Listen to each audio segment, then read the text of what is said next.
Thank you for staying with us. As promised, we deliver. Today we host the man behind the mask and leader of the new force, Nana Kwame Bediako, also known as Cheddar. He is a presidential candidate. He joins us in the studio.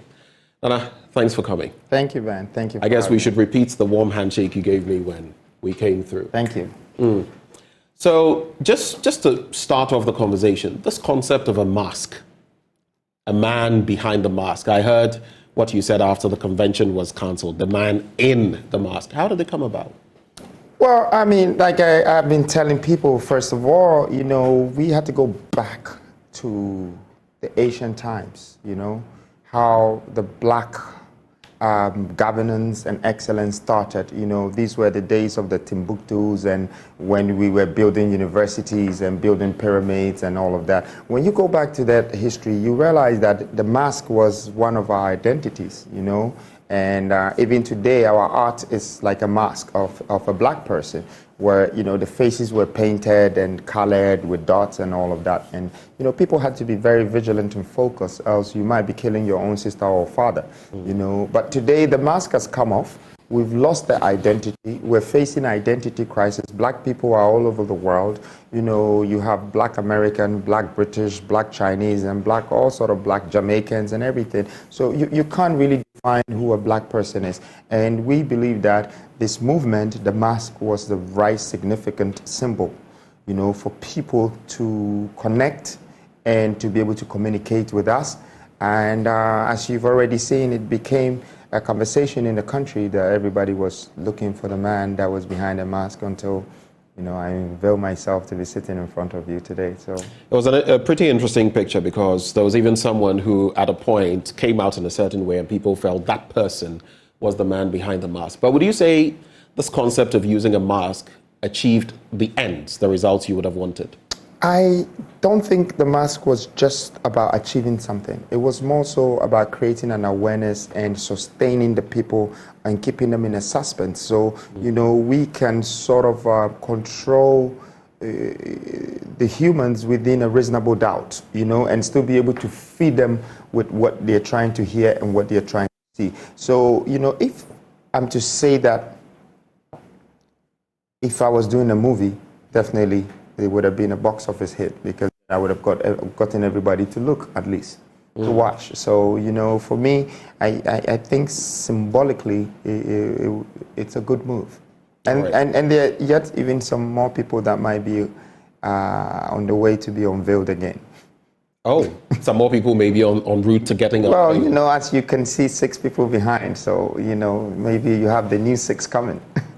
So there's more coming. The story. Are you referring to the new Big 6, maybe? Well, there's something like that because, yes, of course, we need to find at least some great minds within our society, from the young and the old, and bring them together. And, you know, I believe that in those days of our governance, it was the best times when great minds came together. So, yeah, there's more coming. It's like a movie, right? It's like a series. And, almost, you know, Gollywood, Hollywood. Absolutely. Kind of. But I'd like to find out, even before we get into the issue of Shalimar, who now has been deported unceremoniously, what is the new force? If I asked you, new force, what is it? What would you say? The new force is a force. We are not a third force. We are a new force. We are a new force, so first of its kind. Where force means what exactly? Force or the new? Well, the new, I think it's a combination of the two. It's self-explanatory, but yes, the new. The force is more like a universal force. You know, you're talking of the strength of the sun, the wind, the people, the human beings, the animals, the stories, the media, the government, the president, everything together is the force. You need to stand up to it. If you want to know about it, we are the new and we are the force. And of course, we play a good role in society. We are from society. We're not from the jungle. We are from the world. And so, yes, we are force. And if the world is not ready for us, then we welcome ourselves to be a part of the world. Okay. At a point, I'll take you into the jungle. But for now, let's stay Sure. in the studio. the new force, what are you? Are you a movement? Are you a political party? And I'm sure you can understand why I'm going here, because when the convention was cancelled, you spoke about this gathering, entrepreneurs that you had wanted to come and speak to the African youth. So my question to you, what is New Force? Is it a movement? Is it a political party? The New Force is a movement. We are not politicians. I am not a politician. You know, I'm a leader. And my team with me, we're leaders. You know, we are leading the lockdown generation into a new world. You see, in the past 4 years, we have been in a complete different world. We spent 2 years of our life behind closed doors. Okay, we spent the other 2 years of our lives trying to find out where we're going in this world.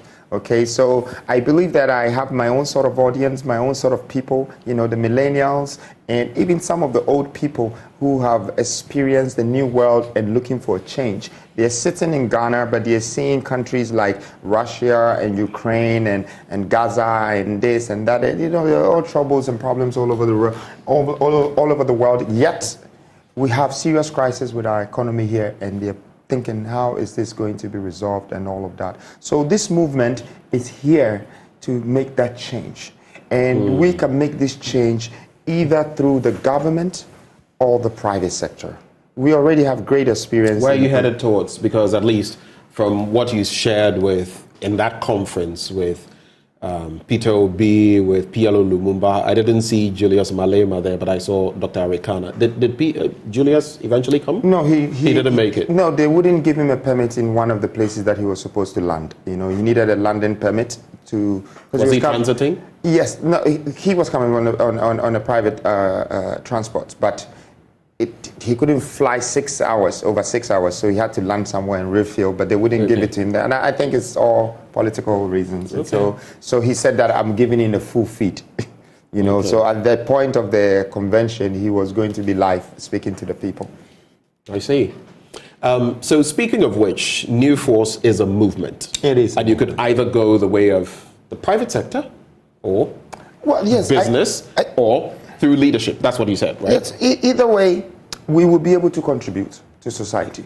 It's just that the limitations of just using the private sector does not nationally become an attributable contribution that becomes visible, okay? But if we have the government and we merge the private sector, then the private sector would not now become contractors based on whatever party that comes to power and my people that I'm going to give contracts to or this or that. You know, it becomes the vision of building a country, the vision of building a nation. And that's the movement, that's the force behind the movement, you know, and that's what we call the change. Okay, I'm getting some interesting messages coming here, but let's focus on the conversation. Later, I'll take a look at some of them.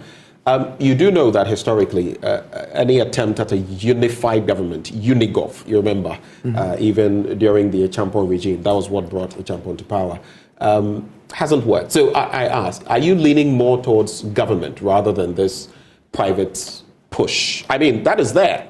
And some young people have said, yes, your ideas resonate with them, but are you moving more towards governance of our country? Absolutely. I'm already in the private sector. And if I didn't think the government would be a good partnership and a good combination, you know, I wouldn't be going towards that side. You know, I wouldn't be running for president. It's because I've realized that, you know, the power that the national governance can add to the experience that we have acquired from the private sector together can really make a change. It can open the doors. It can create power. And we need energy. You know, we need more energy in this country to be able to industrialize the country. And without the industrialization, we won't be able to create the jobs. And without creating the jobs, we won't be able to create an economic balance. And without having an economic balance, we don't have a country. Okay, so it's steps of different things that has to be done. But like I'm saying, I've been in the private sector, you know, I've managed to build some landmarks and some skyscrapers. The question is, Ben, if I build 10 more skyscrapers, are you going to be surprised? Because you already know I'm capable of, okay? Even if I buy a plane, you might think, oh, this young man is successful, he can buy a plane. But that's not my interest anymore. My interest is that I can't just keep doing what I've already done. Right. I need to do something bigger. I need to do something better with my time. And that's why I decided to branch. So people are asking me questions. Oh, you are a hotelier. You're a fashionista. You're this. You're a celebrity. No. Those were things that were happening to me, along the way of my journey. But at this very point, I've realized that the trials and tribulations of this journey was also preparations for me to be heading towards leadership. And this leadership at this very point, I feel like is needed in my country, and not only in my country, but it's also needed for Africa and the society, the black society. Right. Let me just find out. So what is the mission of New Force? What is your vision? Of course, you may have a mission, something within your scope for now, within the next few years, and a vision for much farther into the future. What's your mission? Well, first of all, our mission is to change the narrative of the existing politics, the geopolitics in the system, because it's been 4 decades of both parties going back and forth and taking it in turns. But when we look at the level of development, both human and social development, we're running behind schedule, because we're looking at 40 years ago in Dubai, they had maybe 4 buildings or 5 buildings. And then 40 years down the line, they have millions of apartments and commercial buildings, and now they've become the center of the world and part of the global economy. So if you look at the pace of development of other countries, the speed, we're really far behind.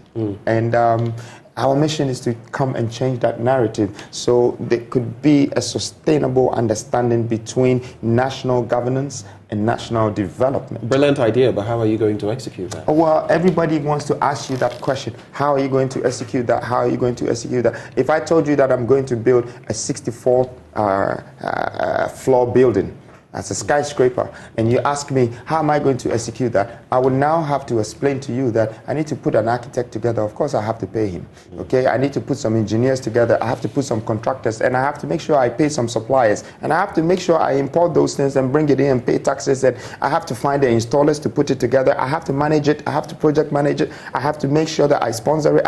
So these are the things. It's a lot of things. What you're asking me basically. That then brings me to this point. Of course, yes, like government, there are different cogs in the wheel of government. Ministers, members of parliament, the 3 different arms of government. But then I would ask you, does that mean you have a manifesto? I do. We do have a manifesto. Okay. We have a manifesto. What are the core plans? And then we have the constitution. 1 minute, I'll come back to your question. We have a manifesto, we have a constitution, and we have built 16 offices in the 16 regions. We've read the constitution and we've followed what we had to do. Put in the application for a political party, but we were not responded to. After the 7 days... You were not responded to by the Electoral Commission? Yes. After 7 days, when you pay and you submit, they have to respond to you after 7 days. It's been 3 months. Okay, so I'm not here to talk about laws. Have you followed up? Oh, yes, we wrote a letter again, and they still haven't responded. Okay, we don't have to go there, but I hope that the EC can hear me and say, okay, let's respond to this young man. We're supposed to give him his provisional licenses. So, if they had given us that, today New Force will be talking about the actual party. And using the logos and using maybe our mottos and slogans and stuff like that. But, since that hasn't happened, it doesn't mean that it should stop the conversation or stop the mission or even restrict the vision. We're still going ahead. We're still going ahead with the New Force movement, which is supported by... That explains why you're classifying yourself as a movement for now. Well, it's not, I'm classifying myself. You're not a political party. I am not a political party. I'm not a politician. And if I had a political party and I had to go with the rules and regulations and the conditions, that comes from EC and that is part of the legislation of the country, then I have to go by those laws and those regulations. But since that hasn't happened, you can't put me in that curriculum, And not to say that without that also, I can't fulfill the vision. Right. We still have the, by law, we can be an independent flag bearer, and that's what we're doing. But it all goes back to the Electoral Commission. But interesting point you made about your regional offices in all 16 regions. You do realize you would need offices in the districts as well? Absolutely. Should you decide to go that route? 176 of them. If we have already gotten the 16, we don't see having the 177, that's a problem. Everything is possible. You just need total concentration, you need to be focused, and that is a perfect method to execute anything. It's very much possible. But, just to have the offices in the region is even the most difficult part. I'm just letting you know that, we quickly followed what the Constitution was requiring, and our requirements has been fulfilled, and our submission has been done. But in return, we haven't been fulfilled with the laws. Do you feel you're being targeted? You're being hounded in a way. You say, and we'll get to the convention. But you say even with the Electoral Commission, you write to them, they don't respond. Are you going to follow up again? I don't think I'm being targeted.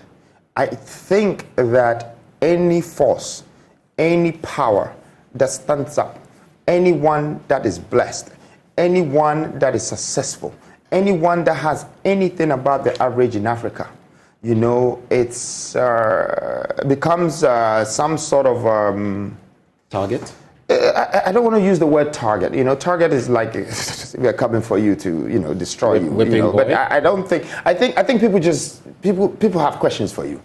People like to delay you. People like to hold you back. And who are you? Where did you come from? And why should we let you? And I think it's an African thing. But also mentally and spiritually, I also think that when you're blessed, you have to face these challenges, and you have to be able to overcome these challenges and move on. Just focus on where you want to be, where you want to go. After all we have in this world is to pass time. And what I can do today, I might not be able to do it 20 years from now. So for me, I'm not looking at it as something that's supposed to hold me back. I'm going. I'm moving.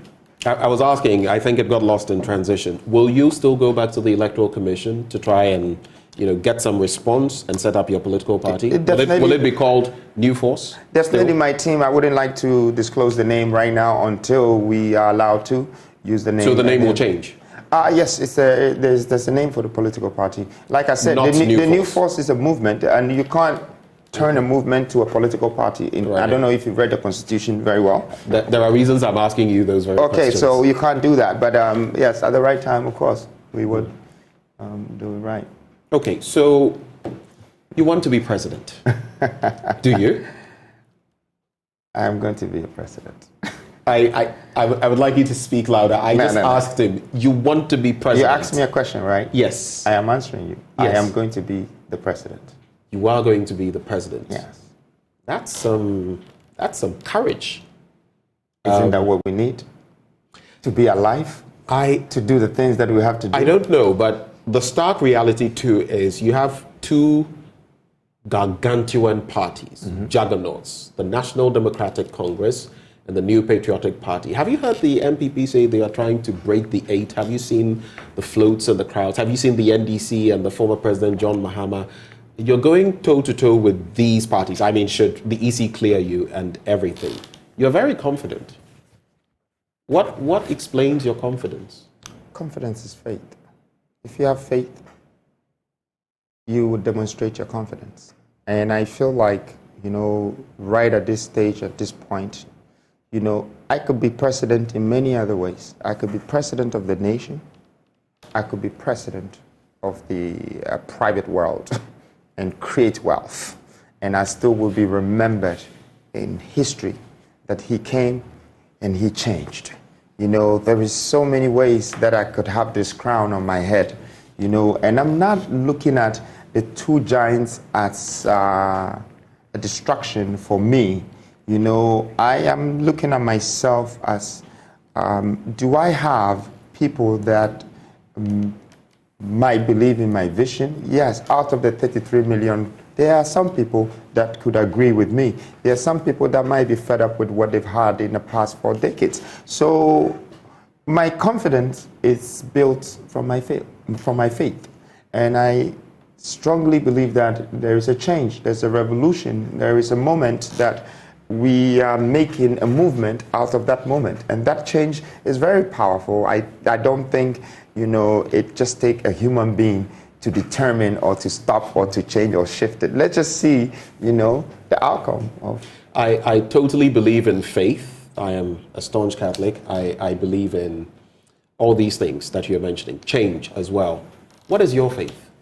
My faith My faith is not anything you can determine. Okay? You can't say it. See, I was just pushing a rock. And based on my faith, God said, son, step aside. Let me shift the mountains for you. And my faith believed that that was going to be shifted. Now, this is the situation that just happened with the convention. You know, I was just pushing a rock. I was working so hard to bring leaders from Africa, from different parts of Africa, you know, 4 different countries in Africa with powerful voices to come to Ghana and to inspire the people of Africa, but from Ghana. And that was some hard rock to push. But some entity or some organization or someone with their personal interest decided to cancel it.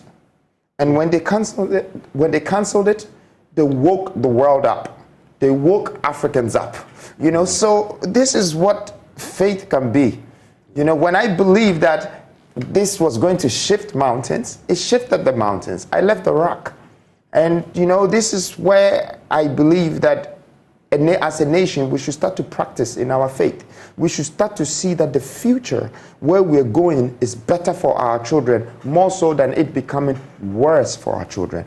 I believe that the future is better for the average Ghanaian. I can see that the future is going to be worthy, is going to be, you know, a great succession for the average Ghanaian and even African, if we are able to put together our resources, both human and minerals, and start to manufacture them and create jobs amongst ourselves and build economies in all our regions. And then let that economies be consolidated and become one powerful economy. Africa will stand as a giant. Out of the 5 or 6 continents in this world, we will now be responsible for the world's economical, should I call it economical empowerment, okay? We have never been in those areas. They don't talk about us when they talk about global economy. But when it comes to global resources and extracting it, Africa is number 1. Everybody is here. China, England, America, Europe, everybody is here. But when you're talking about who are the people who are rich and successful and building it, no, it's minus Africans. When you're talking about the people to give aid to, yes, okay, let's go and give it to Africans. Whether it's a spied chicken, whether it's some mask that has already some COVID in it, they just throw it all over this place. And I think that this is my vision. My vision is to change that narrative. I'm starting from Ghana, but I intend to go into Africa. So that also means that you subscribe to the thinking of the Osajifo, Dr. Kwame Nkrumah, absolutely, and Haile Selassie, who felt that the way to go was for a united Africa. This is the spirits in me that I'm sitting in front of you. I don't know how they came in me, but I speak like them, I live like them, I believe in them. Their vision is what I want to continue. That is how I feel, you know, and I think everybody have the right to be themselves, because you have to be you. You know, everybody's unique. We're all human beings that eat, sleep, get sick, and live and die. But we are uniquely created. And every one of us have a different mission. Some of us want to be athletes. Some of us want to be rappers and footballers and presenters and this and that. This is what I want to be. I want to continue the vision of my ancestors. I want to bring it back. Very recently, some interesting things have happened in the world, in the US, some interesting bits in Joe Biden's administration. In France, you know, Emmanuel Macron himself was in his 30s when he became president. He's appointed a prime minister who is 34, Monsieur Attal. You're also a very young man, so to speak. But to become president of the land, my question then is, since it is clear that you do, are you ready? Well, you know, this is a question that you're asking me that I thought that maybe you should have been answering yourself. You know, I think better from the horse's own mouth. Yeah, but you see, looking at me and what I'm voicing out, you know, the question me being ready is probably not, doesn't need to be asked. You know, I go beyond being ready. I'm more than ready. I'm demonstrating all the courage that, you know, a nation needs. You know, I have businesses, and I've been told your businesses will be crashed. This will be done. They will do this, they will do that. And I'm still here. So you don't even need to ask me this question. I'm more than ready.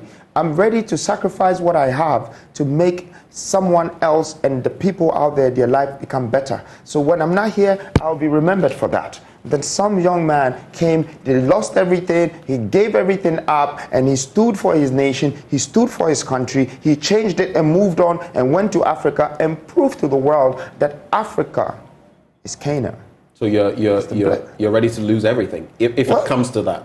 Well, you know, I came here with nothing. I'll be leaving with nothing. I don't know why I should protect all of these things that God has given me. They're materials. The human beings are more important. You know what, Ben? There's something that I like the most, and there are three things, okay? Those three things that I worship, I believe in, I adore. One is nature. Two is humanity.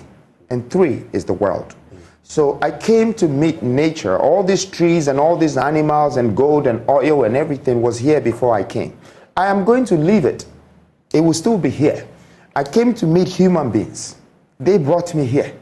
I will live and die and go, and they will still be here, and different types would still be coming. I came to meet this world, and when I came, this world was either better or worse. And I will still leave the world, and I'll go. But one thing that I'll be remembered by is the values that are added to these three things that I'm talking about. And that is my full interest, my total concentration. It's the value that I can live with nature. You know how I turn it around. Did I buy some tigers? Or what did I do with them? Did I breed them? Did I make Ghanaians become the first Ghanaians that breeded tigers and own tigers in West Africa, East Africa, and North Africa? Okay, apart from South Africa, where they say is the only place that tigers can be. Did I change something? Did I add value to some youth? Did I inspire them? Did I replace their fear with hope? What did I do that has made 1 million more or 100 million more people woken up and saying that this is the way to go? For me, this is more than cars, this is more than money, this is more than being a president, this is more than being a minister. You know, that's my vision, goes all the way there. Okay, that's one. And then when you look at humanity, adding this value to humanity is priceless, it's endless. And the world, why am I going to live here without them calling my name? The Freedom Jacob Caesar, Nana Kwame Bediako was here. Why am I going to go without them filling my absence? That if he was here, it would be better. Just like today, we mentioned Kwame Nkrumah, and we're like, okay, if Kwame Nkrumah, you know, he just did the motorway, and in 60 years we haven't expanded it. So that means if he was here, he would have continued it. You know, that's the kind of legacy I want to leave, and I want to inspire the youth out there that go for it. If you're going to dream, dream big, because you're going to dream anyway. If you want to have a vision, have a big one. Go for it. And even if you can't do the 100% vision that you're seeing and you do 20% or 30%, you'll still be remembered for. And so I like what I am becoming. And I can look at someone like Joe Biden, and he's younger than our president, but our president is more active than him, you know, because maybe he became a president at the age of 75 and he's way too old to be fulfilling his presidency. You know, he could have done it in his 40s, but he chose to do it in the 70s or 75. Now, I want to say this. I don't want to be a president in my 70s, in my 80s. Please, I want to be hugging my grandkids, and I want nations to be waving at me and just remembering what I've done for them in the past that has moved them forward. I don't want the times that God has given me to show my glorification when I have gray hair and everything, and somebody have to put me in suit and tie and write some speeches so I go and stand in front of UN and say I'm giving a speech when I'm supposed to be building a country and building a nation. Okay? The equation is simple. You can calculate it. We only have 7 decades on this earth. Okay, it's 70 years. You have to use it properly. You know, you can't wait till you're 35 and say, I want to become a football star or I want to become a musician. You would have lived halfway through your life. So you're seizing the opportunity. Absolutely. Right before we talk about the convention, yeah, there also is that incident with Shalimar Abuisi, yeah, who is now back in Belgium. Yesterday, my colleague Raymond Akwa had a bit of a conversation with her. Has that, her deportation, has it impacted the work of New Force? I would say that it was supposed to take away the reputation of New Force. First of all, by saying that, you know, that's some fraudulent documents and a legal immigrant and whatnot and so forth. But you know, but you know, those were valid problems, valid concerns. I don't think so. Did you don't look think into so? it properly? You don't think so? Did you?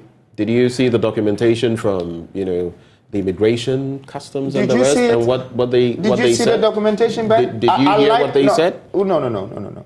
I'd like to correct you. You were asking me a question that, did you see the documentation? Did you? Because, you know, we saw records of what they said. No. You cannot use words to describe things that are legal. You need evidence, okay? That's why there's exhibit. You need exhibit to charge people in the law, okay? You cannot just say, Mr. Kwesi is a thief. That's it. So are you insinuating that the Immigration Service lied? No. I am asking you the question that you asked me so you can answer it properly. That did you see the proof? Because I will answer your question about that. I think that, you know, if the new force have hired someone that is has something to do with their visa in the country and this, and as a spokesperson, and okay, then the new force is also a fraud. But you know, I think that was the long-term goal, you know, to put that kind of image around the force. Like I said, you know, it's important for the country to listen to the message and not, you know, target the messenger. Okay, let's listen to the message first. And this was a target on the messenger. Now, targeted by whom? Well, I think that you ask yourself for the first time in history, and this makes it very interesting, that for the first time in history, you know, Ghanaians are deporting Europeans. Okay, like people are coming from Europe, that great system that they have, to come and make fake papers in Ghana so they can live here, when the person was already living in this country for 3 years. We only met her 4 months before that whole conversation and that whole report, that position that we put her in. That is one. I want to use this very moment to explain this to Ghanaians, what happened with the Shalimar's case. So first of all, the new force started this project. And then when the news and everybody sort of held on to the new force, trying to find the person behind the mask and everything, we offered so many Ghanaians, young people, mid-aged people, can you be our spokesperson? Can you say, everybody's running away. I'm sorry. We're living around. You made the offer to Ghanaians, and no one would take it up. They're scared. Everybody is scared. And I'm saying it, and anybody that came across me, they can. And it was Shalimar who was willing to take up the mantle. I'll tell you. So we met Shalimar at the Mepe.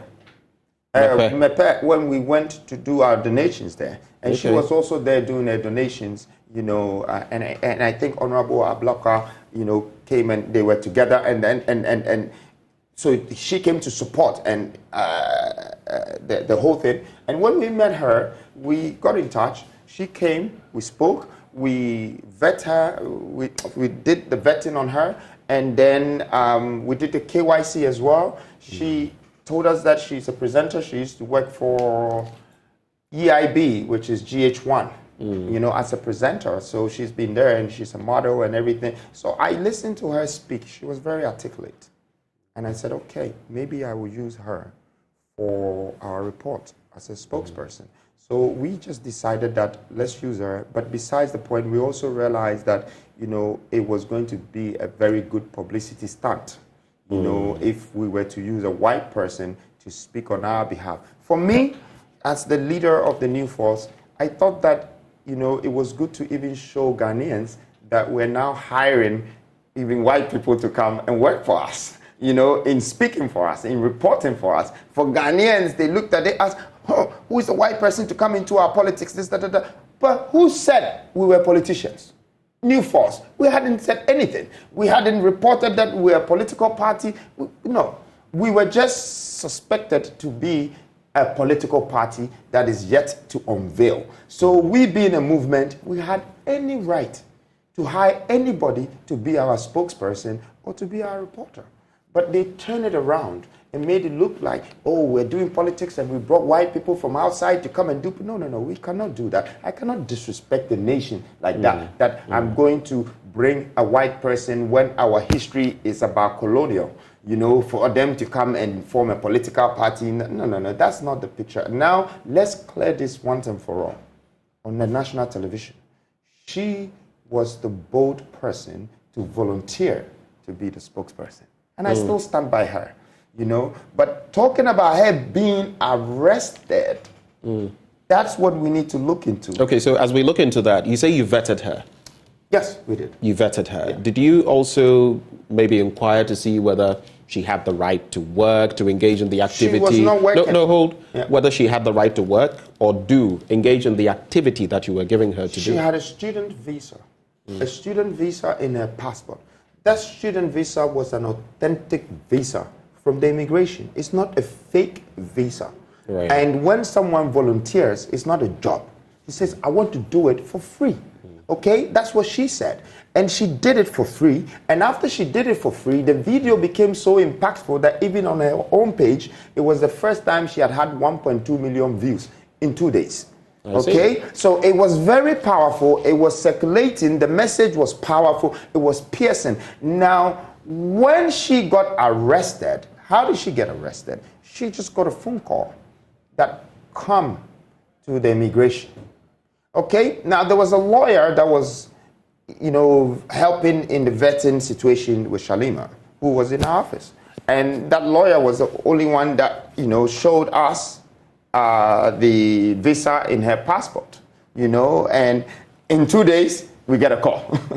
that lawyer seems to be, you know, I don't know if it's with us or from the other side, and she goes. When she goes... You think maybe this person ratted you out? Oh, I don't think so. I think that there are people around me who are from other parties, but, you know, for me, I'm just in the middle. I'm just doing my thing. I don't have to point any fingers. Okay, let's see whatever people do will turn out to be. But what happened was when she went there and she was supposed to be interrogated, instead, they kept her. Okay, because it's not like she got arrested. She went there, so you didn't have to keep her. You understand? You could have given her bail and tell her to come and you know, and do your investigation. But she got arrested straight away. And when she got arrested, the mistake that happened was that they kept her only one night with the immigration and then took her straight to NIB. You know, that's National Investigation Bureau. So it had moved from... It carries a different weight. Yeah, it carried a different weight. And we said, wow, okay, so the most we can do is just wait for the 2 days, which is by the human right law, the most time you can hold anyone. But what happened was the 2 days came and 3 o'clock, they rushed her from the place and left the lawyer there, just her to court. So as all of this was happening, you knew? Oh yes, we were following because now I was responsible for someone's daughter who has volunteered to do something for us, and all of a sudden my country and the government is holding her. We saw this video of her parents, and later her parents came weeping. Yes. And how did that make you feel? No, the parents were already here. No, so, there was a video prior, before they came into town, and then we saw others. I don't know. But that was disheartening. But I would like to finish, you know, what I'm saying, that what happened really, so people can get a clearer picture, you know, as in terms of the deportation and all of this and what is brought, okay? It was disheartening, and I feel very sorry for the parents, and I've already apologized to Shalimar, the parents, and, you know, yes, I still stand by her. She's a great person, the family's great people. But when they went to court, they didn't have any charge for her, but they still decided to keep her for the next 4 days to do the investigation. So that's how come they kept her for 7 days without a charge. Okay, and the 7th day is when they brought the charge to the court. But the 7th day, I had changed the lawyer to Sosu. Sosu, yes, right. And he did a great job, brought her out, and then she had a 7 day to report back to the court. That's 7 days that she was supposed to go back. So Sue demanded some things, okay? And one of the things that he demanded from the immigration was the document that was forged to get that student visa. Because the student visa is authentic, it's from the country. Right. It's issued by immigration. So where is the document that you are saying that based on this document, she's a fraudulent? That document is what they couldn't produce in the next 7 days. So you realize that when they went to court, they had to drop all the cases quickly and release her. And when they released her, she was immediately arrested again, but this time by immigration, NIB, and military. And within 8 hours, they pushed her in a plane and sent her out. She had the right to pick her properties, to pick things, nothing. This was very forceful. And I think that triggered some things outside because now the country and other people and media and journalists started looking into it. So I didn't even know that the national accounts, Ghana's accounts in Belgium, had been closed.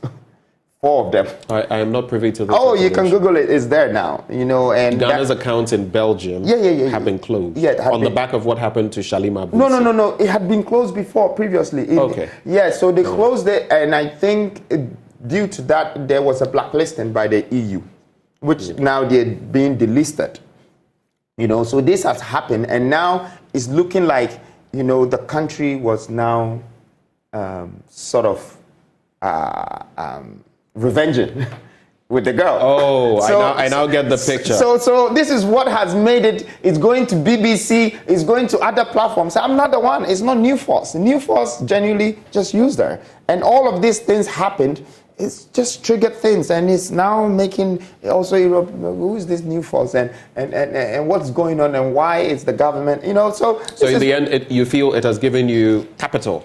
It has served your purpose. It was supposed to devalue our credibility, but it's brought curiosity to our vision and our mission, which is a plus. So you don't think using her has put any dent on your image? Oh, it kind of has, because of the words that came out and what people were saying. But then if you go into it, it's not over. There is human rights, whatever things going on, and that's between Shali and the government, and that's them. But, right.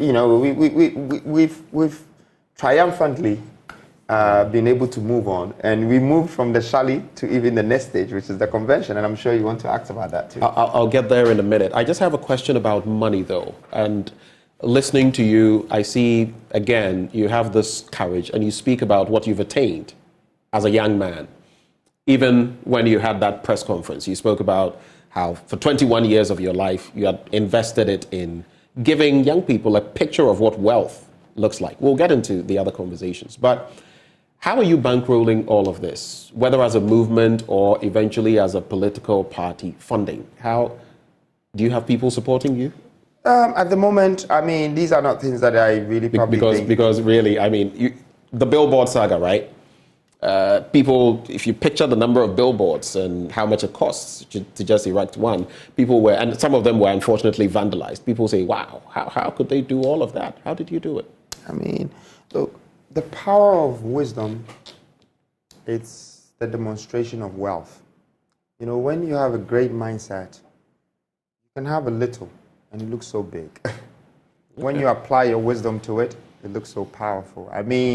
Look, I took about 6-7 proposals from different advertising companies, and I just needed to get 150 to 180 billboards that would be spread among the regions. Okay, the regions were 16 regions, and I wanted to be present, and I realized that some of them would just need 4, some of them would need 5, some of them would need 20, some of them would need 10. So I put it all together, and then I asked to pay for 1/3 of it instead. And I used that as my first teasing marketing campaign, and even when I look at it, it looks so powerful.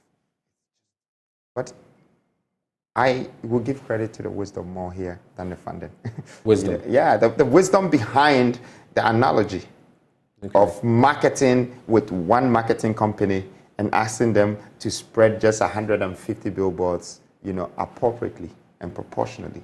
And giving full presence and all of that. I'll give you that for the marketing, tact and the application of wisdom, as you say. But even if just to look into it, 150 billboards at a cutoff rate and all of that, people will still ask, that's quite a lot.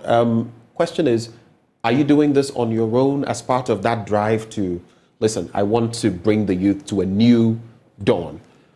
Or do you have supporters? Oh, at the moment, that's my investment. That's my team.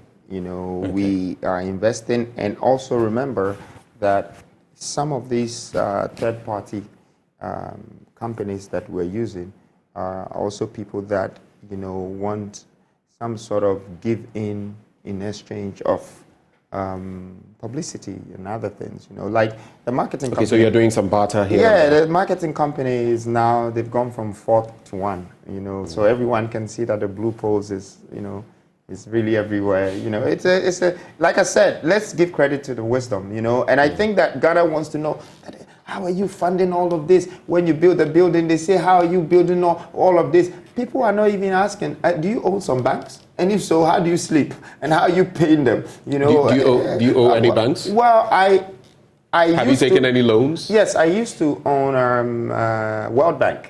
They were the first people I decided to borrow from when we were building number one. The World Bank? Yeah, the World Bank. Oh, you mean number one place in also? Yeah. And okay. we wanted, we just wanted that badge, and, myself and my partner. But, we've managed to pay it off because we realized that we were becoming slaves to the loan. It's a tough thing, but, yeah. And okay, now so I'm quite debt-free. You're debt-free? Yeah. Undi obiaka?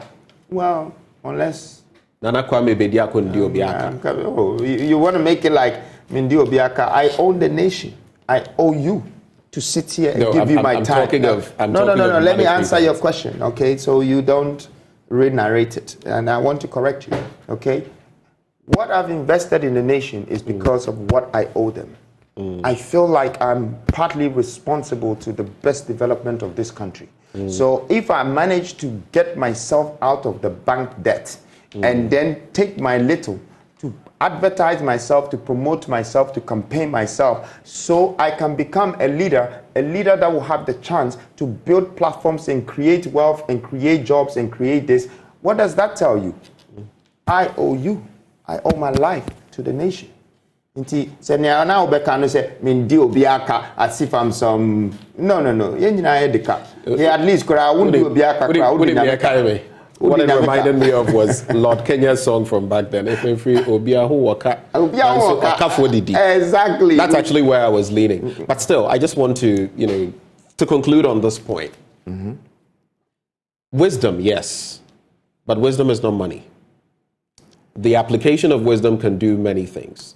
I'm sure you are aware as well. No, just hold for me briefly. I'm sure when I'm done, you will get where I'm going. Per our political regulations in the Constitution, it talks about political party funding. The reason I'm asking this, I wish you could see some of the messages coming through. People are very concerned because they feel these other parties have not done certain things right. I want you to explain to Ghanaians, beyond your own pockets, there's no one behind New Force, such that these people sending messages will also know that this young man standing here, he's doing that from his position, and that is it. I think that's a fair question. Well, this is a very fair question. Yes, mostly and everything is by us, from us now. But I want the nation Mostly? Yes, mostly, okay? I want the nation to understand that I am coming to you to support me. Just because you haven't seen me ask you, I am coming to ask you to donate, to help me, because I'm changing the narrative of politics in the history of Ghana. Now, why do I think this is changing it? If you look at the Western democratic system, okay, every politician that becomes a leader or a president, he goes to the people. It doesn't matter whether he's a billionaire, he's a business person, or he's poor. He goes to the people and say, please donate, help me to campaign. And the people put $1, $5, whatever dollars they want to contribute to this person. So he has some capital to campaign, because campaign does cost money. Okay, it costs a lot. I might have to sell my building to pay for some billboards, and to pay for some buses, and to pay for people that are working, pay for media, and pay for everything. Now, I want you to understand this analysis that I'm about to give you clearly, that if this person goes to them and they give $1, $5, and $10, and then you come to Africa, or let's say that person becomes a president, the people that have given him $1 or $5 or whatever, he now owns them. He has to do something in return for them, okay? Because they gave him their support for him to become what he's become. Now, the same democracy that governs the African leadership, let's come to Africa. Every leader that wakes up in Africa, that goes out there to campaign, is going to the people and say, take 50 cities, take 200 cities, take 400 cities, vote for me, vote for me. What do you think happens when that person becomes a president? All of you own the president. Because he's going to take his money back times 100 times from you. So the way we are doing our governance is wrong. The way we are building our political platform that is going to build our future is wrong, because we're bribing the people to vote. So when we become leaders, then we still back what we gave them, what we bribed them with 1,000 times. Now, who is wrong here? It's not just the president. You are also wrong. So the two people are corrupt. And we can't be going in circles doing this. I am coming to the nation. I am about to ask them. My team will come together. And it doesn't matter what you can contribute to us in this campaign that we're about to go through. Whether it's water, we will take it. Whether it's one city, we will take it. Anything that people give us, we will declare it. And we will show appreciation, and we will use that money rightfully. But that to answer the question about the wisdom and the money. Look, Ben, people need to apply wisdom to money. People need to apply wisdom before money even appears. Now look at some of us in Africa or even in Ghana, the amount of money that has run through our hands, even in the government system. If you don't apply wisdom, it all burns. You know, you start putting some in your pocket, bribing people, throwing it away, giving this, woman, and it disappears. But when you apply wisdom, the money starts to go into the right channels, into the right places, and then it's planted well. And then also the right water is poured on the money. So it grows properly, and then it's harvested. I agree with you, actually, but there's also transparency, probity, accountability, especially at the inception of the Fourth Republic. Those were the foundations, though we have veered off, but transparency, probity, accountability. As a leader, if you do want to become president, or if you do become that, you will have to declare your assets. I'll be straight up with you. I've had people ask me, okay, this young man, he's interesting, but with what he's saying, I'm interested in the source of his wealth. Are you ready to declare that? Well, you know what? There is nothing like I'm hiding the source of my wealth, my brother. It's in your face. What is it? It's like, you know, I have some landmarks that you can't miss. Okay, it's there. I know of number one place. Okay. There's Quales, there's other buildings, there's zoos, there are things that I'm doing in the country, okay? I'm not saying that I want to hide it. Zoos, okay? Are they making money? Well, I just built the first private zoo, okay? And we're about to open it, you know? You're about to open it? Yeah, just for the tigers too, you know. But you said it here for the first time, though. Yeah. Okay. If there's anyone, maybe you should find them for me. But I haven't seen people interested in creating, you know, some sort of accommodation for animals, you know, where we want to take it to a different level in terms of tourism. And then that was the main aim why I did that. It's an investment. I mean, I followed that story. It's an investment. We need to respect that investment. You know, Right. you need to respect the investment. That's what I'm saying. That even if the country turns their back on me and say that, oh, all your things that you did, we don't know where you got the money from, so we're seizing it. Well, what power do I have? You know, but one thing you should remember is that I went from digging the ground by putting the block, putting the concrete. I sweat. I stood in the sun. I built it. I did it. And I want the youth to replicate that. I want the people in Ghana to be doing the same. We always don't have to sit here and watch somebody to come from outside before a building can come up. Okay? We can't afford to buy a building. This is the reasons why we want to create a middle income economy. So we're living a fair life. It would reduce the jealousy. You know, I know a lot of people are jealous, but I don't blame them. And I'm not fighting them. And as much as you don't like me, I can understand you. Because if you don't have it at all, and I have it, then you have to ask yourself, how did I get it? Do you understand what I'm saying? And I'm trying to hint you that, you know, wisdom is one of the main things that has acquired my wealth. Because, I use my mind more than my pocket. I think this wisdom you speak of is wisdom that many youths should tap into, because it has done amazing things for you. But let's talk about the convention. Thank you. Wait, before you go there.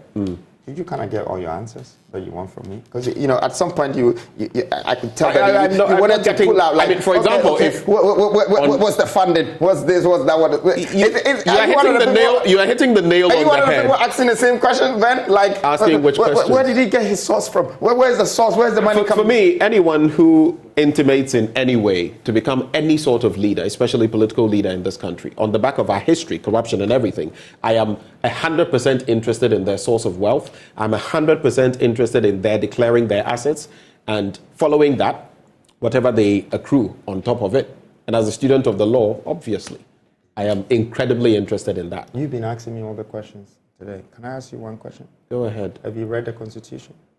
I've read it quite a bit. Okay, so in the Constitution, you realize that you have to declare everything, and even if you miss any taxes, you can go to jail, you have a fine, Indeed. Well, of course, I mean, anybody that... So you're sticking to the script, right? I am, but I'm saying that if really the nation wants to come and find even a pin that you haven't been responsible for, they will find a way. So if that's the Constitution that we will use to determine our leadership, it means that everyone that has gone into politics has gone in naked. They don't have anything to declare, or they don't have anything to pay for, and but they declare before. I'm coming. Yes, they do declare that's what, before. at least what the law says. They do Some declare don't before, do it. And if I was having my political party license, I'm sure that they would definitely want to ask all of these things that is owned by me and this, that, and it's fine. It's not in some sort of private room that you can't find. It's in your face. You can see it. So the declaration is already there. It's publicly declared. However, I am asking you this question because I wanted to ask you that if most of our leaders in this country have gone in saying that we were genuinely clean, we declared all our assets, we don't owe any taxes, this, that, and yet they ended up taking bribes on the other side and corrupt on the other side. Two wrongs don't make Exactly. So I think the Constitution itself needs to be adjusted so we can attract the young minds who are smart, intelligent, that they just don't have to become a business person, or some guy on the roadside trying to sell something because they feel like they don't have what it takes to go into politics. So our Constitution needs to be amended. Absolutely. I still think it has colonial traces in it. All right. Let's, for the sake of time, we have limited time, sure, but I want us to maximize what time we have left. The convention. On what basis did you sell it to the government? And I'm using it broadly because they gave you permission to use it for a convention. You had invited the Peter Obis, the Julius Malemas, who got stuck somewhere, the Dr. Arikanes, and Pialo Lumumba, who's actually been here a number of times for speaking engagements. Walk us through what exactly happened and I like the first question that you asked. On what basis did I sell it to the government? Right. Did I have to sell it to the government if I had to pay for a space that the government is relinquishing to a citizen? It's a state property. Right. That's the independence. It's a monumental that if you want to rent it and have an event there, you can have a concert there. You can have anything. I don't have to sell my vision to the government just after going to pay them for a space. So I'm just trying to correct you in a very nice way. No, it's not. When you said it's actually not. How did I sell it to the government? I think you may have missed what I. Okay, then maybe you should ask me the question. The point is, you were given permission to use the place. That permission was based on something. What did you tell? Well, them that you were going to use the event premises for? You've seen the proof. The government issued a letter saying that it's for Black Star something, and it's 10,000 cedis. We brought our documents out. We went in, New Africa Foundation. We paid 30,000. Okay, and the same office of the president has issued two letters, two different receipts. Okay, one of them says that 10,000. The other one says 30,000. One of them is saying Black Star Line. That's the document on the screen. Yes, right. It says New Africa Foundation. Clearly, you see the money, the amount, 30,000. But when they had to shut the event down, they say it's Black Star Line trying to rent the Black Star Independence Square. Okay, and we will refund your 10,000. Okay, so how can people be sitting in the office of the president and making these huge public mistakes. That's what the nation should be looking at, okay? It's not for me saying that I'm going to sell something to them. And it's clearly there. We told them that New Africa Foundation is bringing the convention into Ghana. We made it, we publicly put billboards in the country that we're bringing these 4 people, the national state affairs. You can see that we rented the security company went to the government gave us 80 policemen, okay? You can see clearly that they supported us with protocols, things to make the people come in. So why do you think they backtracked? Well, first of all, let's look at going through all the procedures and we doing the right thing to be able to do. So it is clear from what you're saying that you followed the protocols, absolutely. You followed the procedures, you made the payment. What does not add up is the fact that the event was stopped, which is why I'm asking you, do you have any knowledge? Of course, we did see the response from the office of the president that there was another event. Let's take it from there. That was to be held there. I mean, look. You are revoking this from Black Star Line Festival. First of all, that's not Black Star Line Festival there. So you just decided to close it. You said that you wanted to have another event there. We rented the place from the 2nd to the 8th. You saw us on the 3rd, on the 4th, on the 5th, on the 6th, on the 7th, 2 hours before everybody would come there. That's when you decided to have an event. Please, come on. You need only a 1-year-old baby to understand this, okay? That I don't want to go deeper into it, but you waited for all the days and decided that the last hour or 2 before the event, now you have an event.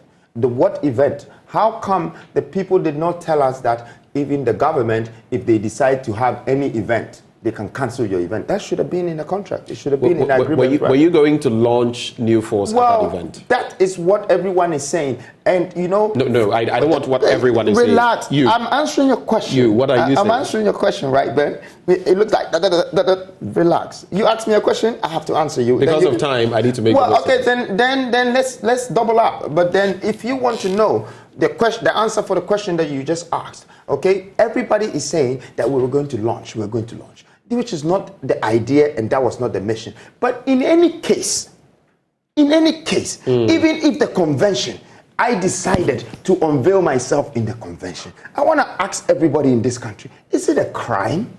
Is it a crime that the government or the people should go to this extent that all the investment and all the leaders who have traveled, taking the risk from 4 different countries and come to Ghana so they can speak to the youth, to inspire the youth and to inspire Africa and change the governance? Is it because some man in a mask is coming to unveil, so cancel it? Am I that scary? Do you feel... No. I'm asking you this question, please. You asked the question that very day. You asked whether you... I want Ghanaians you to were look at that me scared and of you. answer me. I am looking straight into your eyes. Am I scary? You don't look scared. Thank you. But I do not know what may have scared the others. And that is probably what we want to probe. I will leave that to you to find out whatever that scared the others, because it was just a simple mask, and behind the mask, this is the simple man sitting in front of you. So you were going to launch. You were going to launch New Force. You were trying to say are you this, that? Is that what you're trying to fish out? I'm trying to. Because I've told you so many times. You've heard it in the news. You've seen it. I'm sitting in front of all of you. You make me feel like you are even part of the people that stopped the event, because your interest seems to be there. I wouldn't have an interest. But well, how many times the people watching would have an interest? How many times am I going to say to you, Ben, that the idea of having the convention was to start a new revolution in Africa, where you bring 4 voices into one country under one umbrella, and these voices are igniting one message and spreading, because they're from different parts in Africa. It goes exactly that happened when the event was cancelled. All the countries in Africa were asking themselves why. So for me, if you look at it, the benefits for me, it's been more when the event was cancelled, more so that it would have happened. But the intention was genuine. I mean, why do I have to go and bring 4 different leaders to Ghana to this just to unveil a mask? But to ask yourself that, don't you think it's too expensive to unveil a mask when I can just get up and stand on a stage and tell people that I am the one? So I don't know why the nation or the government or the people are trying to make it look like I'm using it for some political something. Look, let's look at the fruit in what we just did. Look at the people that came here. These things used to happen in the 60s. It was people like Nkrumah, it was people like Malcolm X that they used to bring people together like that in one place. And you will see Kwame Nkrumah, you will see Malcolm X, you see Patrice Lumumba, you see leaders in one place with one voice speaking. It was definitely a powerful thing, and I want to assure the nation that we will do it again. Even recently, there was some fake news, someone trying to make PLO look like, okay, I didn't know this. It's all a lie. It's some actor, whatever, I don't know him trying to do that. All the young people out there and people who are being paid by politicians to destroy or cause deformation for people's character, please put an end to that, because I don't think you'll be able to pay for those sins if you really know that you're not doing the right thing. Let's have a great intention as a country. Let's have a good mind. Let's do things right. Let's be able to face, if the government made a mistake, let's be able to let the government understand that it's a mistake. If the government want to give me an apology, that young man, we're sorry that all your investment was, destroyed, but we believe that the next time, if you make us aware of some things, maybe we will support you differently. I expect this from the nation, or from please, are you hoping for an apology? Please, I'm coming. Let me finish, okay? I expect something like this, okay? Bibia ebebo mabaso, bibia obi be frame akacha me say, oh, kafra, wate. And now we no, ebia why idea, but in tea and ebia and next time no, ye nyina no, ebia better wachi efe. What I say, ye nyina no, ye free Ghana. We're from this country, and we need support from each other. We need support from each other. But it did not happen when all of this weight on me, and people are still trying to push, like the government, the this, the that. You're trying to do this, politics. What is the crime in this? I need some moral support from the country that I belong to. This is where I came from. And this is where I will die. This is where I will be buried. No matter how much people try to hate me, I still have no choice but to love them, because these are the people I belong to. So I'm not here to even say that, oh, I've lost millions, so the government, I'm going to sue them. They should. No. I just need moral support. I need people to understand that, okay, this was not fair. But besides everything, there were 4 leaders that, were supposed to be here. 3 of them showed up. Right. If we behave this way as a country and all the youth on the street were angry and disappointed, I mean, come on, it's not fair. It's not fair on the leaders. It's not fair on the people that were supposed to come. It's not fair on me. And, we should stop trying to push and say that, oh, he had a political agenda. If even I had a political agenda, what did I do? But will the apology calm you down a bit? You mentioned apology. Oh, are you hoping for an apology from government? Look, I'm not angry that I need to be calmed down. Okay. I'm just disappointed, okay? And I think that, fairness is the definition of life, okay? If the day came and the night didn't come, we wouldn't be happy with God. Do you understand what I'm saying? But at the same time, as a nation, we need to remember that if crucifying Jesus, if the people that were doing it, if they knew he would become that powerful and eternally in our mouths, they wouldn't have done it. Do you understand what I'm saying? So we need to put all of these analyses together, and let's just start to be fair. I am only standing in front of the nation and saying that this is what I want to do. Okay. There are so many reasons why I have decided to be president. It could be that I'm here to stop something from happening. It could be that me coming in, maybe Ghana was going to have some tribal confusions or national confusions, but I come in the picture and it's all tamed. There's so many reasons why I'm here. And I think that I would urge the nation to at least accept me, hear my message, and at least expect my contribution, my capacity, my ability, what I'm bringing to the nation. And, I love Ghana. I love the people. I know these times are hard and it's difficult, but there's always better times ahead. And I know everyone is kind of scared, because when your economy is bad, you live with fear. But I'm here to replace that fear with hope. Okay. Right before I bring you my final question, there are some interesting, the messages are so many, I can't possibly run them by you, but 2 interesting messages came through. One from a former vice chancellor of an institution, I will not mention his name. Another one from a former independent candidate. So I'll just run them by you. So the first one, let me quickly get into it. The person I'll call Kwesi says, I like his zeal, but the reality may hit him soon. I hope that people are not following him to glean some of his wealth. How many people in my village and your village who determine who become president in Ghana know of him? All they know is MPP and NDC. He should have a measured expectation. He should ask Papa Kwesi Ndum. I wish him well. And the second one also says, can you ask him, and this is the person who has been a candidate before, can you ask him the 30,000 Ghana cedis he paid? For how many days was it? Was it for the, did it include that final day? Yes, it was for 6 days, so from 2nd to the 8th. So I think they charge 5,000 a day.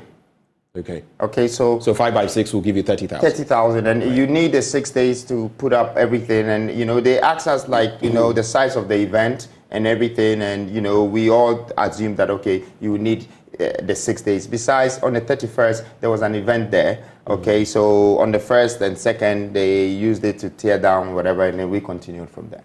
All right. This final bit on a lighter note. You've said that the guy that sent me the message about Kwesi Ndum and all of that. Look, I want to tell the nation that any man that starts a journey that don't understand that there's a risk ahead of them and there's a problem that they need to find solutions for whilst they're going on the journey, that man is not embarking on the journey. Okay, life is something that we're going to face all these problems that comes along, and we need to find solutions for it. I have taken a decision now, and this decision puts me in that predicament that this is coming, which is something that we're used to as a nation, that anything that comes up against whatever that is existing, we're going to crash it. Okay, fine. I want the nation to understand that things can be crushed, but some things are not meant to be destroyed. Okay. Final bit to you, because we have to go. You seem to have a bit of a fascination for big cats. I've seen some of your photos, and you have lions in there. There's been that controversy about the tigers and everything. Why this fascination? That's the last thing I'll leave you with. I don't have any fascination for big cats. I just thought that, having 2 tigers in Africa, that, people in Asia were saying that they would never survive in this part of Africa, which is the West, the East, and the North. I was challenged to prove to them that, look, if my goat can survive in Asia, then why can't your animals in Asia survive in Africa? So that's why I went to bid for the animals, bought them, brought them, and I brought them because I wanted to create a zoo for them. I thought that creating a shelter for such animals also is part of my accoutrements, things that I have to do in life, and that's not the end of it. I want to bring in a panther. I'm going to bring in some lions. I think that, in the tourist world, there is more we can do. That industry, the tourism industry, has room for these things. And I think right now, as we speak in Africa, apart from South Africa, Ghana is the only country that is with these 2 tigers, when you go to Nigeria, to Kenya, to everywhere. And I think the country should be proud, more so than I am. They should be proud that we have that. Maybe we're about to even breed them. We'll be the first country that will be able to give away tigers to countries like Nigeria and Kenya. Like, I'm into unity. I'm into doing all of these things. So, yeah, the tigers have been here. They've survived, and the zoo has been built. Okay. I'm not just fascinated about them. It's just something that I feel like, just doing a project. I built a tall building. I've seen lions in the photos as well, but we don't have time to go there. I said that was my last question. I have a final one. Oh, yeah? This message says, Dauda, I love the man you're having a conversation with. He's quite smart. The final bit. Are you going to have a campaign song? Which artist would you consider? Artist? Usually these entities, the big parties, have campaign songs, and sometimes they use an artist. Have you contemplated that? No. I just think that I can bring all the artists together. Artists. Yeah, and then we can have an event maybe in Kumasi, sometime in Kumasi, because, I haven't been able to be in touch with my people. This is where I came from. And I think that I'm going to give a free concert of about 50,000 people being in the stadium. And I want to bring... Where would it likely be? Kumasi? Kumasi, yeah. I want to bring all 10 to 14 of the artists together. I want to create a sense of unity among the artists, first of all. And I want to bring all type of people from Kumasi, from Brunahafo, from the Akan area, all of them coming to the stadium. And then I think that would be the convention part 2. I will bring the same characters back, and I will still... When is this likely to happen? Oh, I wouldn't give you the date yet, but it will be coming. I think that, and this whole thing was about unity, just making sure that, I bring people. So I'm not the type that would just pick one artist and put them in a corner and, put, some new force dress on them and put them in Okay, let me trouble. put it this way. No. Who's your favorite artist? We have to go. Who's Oh, your I favorite have artist? a lot. Everybody is very In Ghana? good. In Ghana, oh, I have a lot. Sarkodie is great. The new kid. Is it Black Sheriff? Black Sheriff is good. Jackie, Kim Promise. I can't stop Payday, the right. RTVs. No, Ghana Okay. has got beautiful talents. And I just want to use this moment to tell not only the musicians, but also the actors, some of the pastors, some of the leaders, some of the traders, some of the business people in this country are all my mentors. I believe in them. Keep doing what you're doing. God bless you. NKB, thank you for joining the conversation. Thank you, Nana Kwame Thank you. Bediako. Thank you. This has been the conversation with Nana Kwame Bediako. Hopefully you enjoyed it. Stay tuned for the rest of our programming. Thank you.